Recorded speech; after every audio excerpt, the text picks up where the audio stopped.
Hey guys, we are back updating the power rankings for the Amazing Race 35 following episode 10, and obviously we're getting close to the end game now, and there's still some intrigue, though I feel like at this point I'm becoming more certain about what's going to happen, but we'll get to that more in a moment. But there are 5 teams to talk about, and let's not waste any more time, let's get right into the video. So starting off at number 5, we have the boots from this week, and here we have Todd and Ashley, and obviously they were a team that I was pretty high on for a lot of the season. They were a team that I pretty consistently defended, though last week I did turn on them to a degree, putting them at number 4, and obviously they're the boots here, and this wasn't a great leg for them, where even though they were last coming into it, they did kind of get ahead a little bit going up to 4th place at one point. But really, after the roadblock, they were pretty much in the back of the pack for the rest of the leg, not really having much of a shot to catch up. Along the way, we got more content of them arguing, where Todd was hoping for the best, while Ashley was being a Debbie Downer. And obviously, a lot of this was just kind of a send off for them. And again, I feel like they were kind of okay racers. They were a bit inconsistent at points, though obviously not to the same degree as the other teams who I feel like were a step above them. And obviously, they're out of the race now, and because of that, they are here at number 5. And with that, there are 4 teams left in the race to talk about, and as usual, I'll be ranking them based on how likely things are to win the race. But number 4, the team that I believe is the least likely to win from this point on, is Greg and John. And they're a team that I've been pretty consistent on throughout the season, where I feel like they're, on average, one of the better teams across the race. I feel like they've just been undermined so many times by all this talk about how they keep making mistakes. And we saw more of that in this episode, where obviously they made a mistake on their way to the plane, where obviously they were the first to that station, though due to them not seeing the markers, like they were a bit behind there, fell into 3rd place.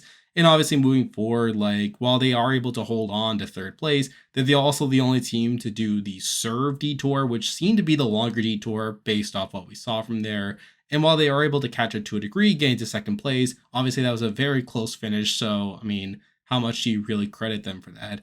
So obviously I feel like they're a pretty topsy-turvy team, not to mention the fact that they're being talked about as this big threat, where obviously Joel and Garrett were talking about how it was so great to take down the machine in Greg and John, which to me is just more evidence that they're probably not going to win. Mixing that in with all the content that we've gotten about them making mistakes, I feel like they're going to come up short by the end, which is why they're here at number 4. Now moving on to number 3, and while this team did technically worse on this leg compared to Greg and John, I feel like they haven't been undermined as much in the edit. But here we have Steve and Anna Lee, who obviously have a pretty interesting leg here. They obviously start off in 3rd place. They even get to 1st place at one point, passing Rob and Cory as they're searching for the marker in the feeder. Though obviously they do fall behind to a degree, where due to Steve like really struggling on the foot race to the finish line, they end up falling to 2nd to last there. But again, I don't fault that too much for them considering how close the rest of the pack was, and obviously how far behind Todd and Ashley were by that point in the leg. I still don't think they're going to win at this point, as I feel like the top 2 teams are pretty more solid in their winning chances based off their edits. But I do feel like Steve and Annalie are at least a step above Greg and John in my view, even though they're technically not as good racers. But I do have them here at number 3. Now moving on to number 2, and for me, this is the definitive top 2. I feel like one of these 2 teams are going to win the race at this point based off everything I've seen, and it's just a matter of ordering them. And I did think this team was going to be number 1 at first, though after seeing them in this episode, I can't really justify it, though we do have Rob and Cory here, who end up having kind of a rocky leg here, where obviously they do start off in 4th place.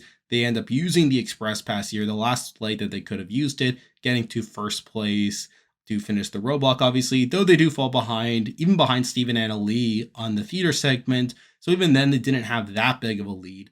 They're able to like stay in the top 2 for much of the rest of the leg there, though obviously it's only at the tail end where obviously this pileup happens, where all the teams end up getting lost on the way to the pit stop there. And even then, like Greg and John still technically beat them in the foot race there, resulting in them getting a 3rd place finish there.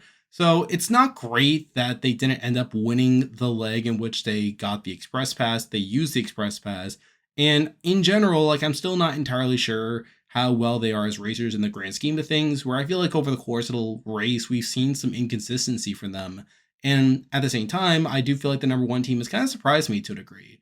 But at the same time, I feel like they're definitely one of the stronger teams based off the edit, and probably a better team on paper than the number one team. Though at this point, I did decide based off this leg to leave them here at number 2. And now at number 1, the team that I believe is the most likely to win the Amazing Race 35. And I actually can't believe that I'm saying this, but we actually have Joel and Garrett.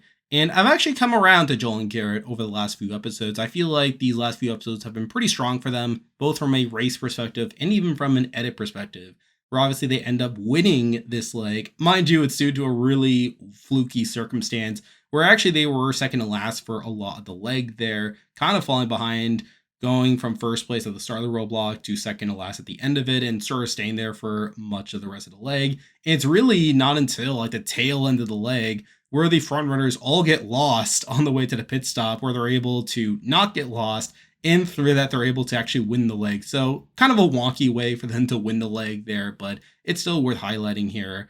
But really, I think it's their edit that has really turned me on them, to where they obviously get a very strong personal content in this episode, talking about their children back home, talking about how they need to beat Greg and John, who have been brought up as these big threats. And obviously they end up doing so by the end of the leg. So I feel like that by itself is pretty good. Not to mention the fact that now that Todd and Ashley are out of the race, it has made me higher on Joel and Garrett, where I have acknowledged before that I haven't been the highest on them for a lot of the season. Though looking back on it, I think I was a bit too harsh on them. I feel like now I'm starting to see more of the case for why they'll actually win.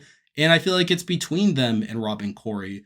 But really, I'm basing this more off the results from this leg here, where obviously they ended up winning the leg, while Rob and Cory finished third. So because of that, I do have Joel and Garrett here at number 1. And there we go. That will do it for this week's video. If you like this content, be sure to like and subscribe. Really helps out with the channel. And I'll be back again next week to update the power rankings again, so you can stay tuned for that. I am still doing coverage of Survivor 45 as well as Survivor UK, so you can expect weekly power rankings of those shows. I am on Patreon now, so if you want to consider supporting the channel, you can do so by clicking the link in the description. And you can also join the Discord server by also clicking the link in the description.